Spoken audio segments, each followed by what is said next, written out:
কিউবার রাজধানী হাভানায় মেক্সিকো ও উরুগুয়ের দেয়া মানবিক সহায়তার অংশ হিসেবে স্কিমড মিল্ক বা নন ফ্যাট দুধ বিতরণ শুরু হয়েছে। গভীর অর্থনৈতিক সংকটের মধ্যে থাকা দেশটির শিশু ও ঝুঁকিপূর্ণ জনগোষ্ঠীর জন্য এই সহায়তা গুরুত্বপূর্ণ বলে মনে করা হচ্ছে।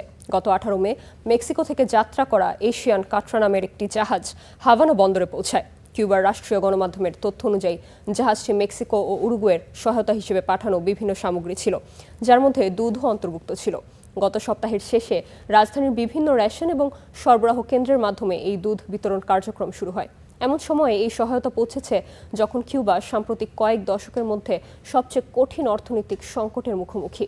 খাদ্য, জ্বালানি এবং নিত্য প্রয়োজনীয় পণ্যের ঘাটতিতে ভুগছে দেশটি।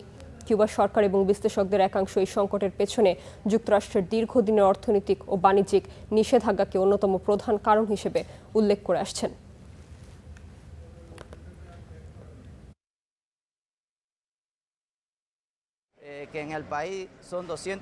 এই সহায়তা মূলত শিশুদের জন্য বরাদ্দ করা হবে।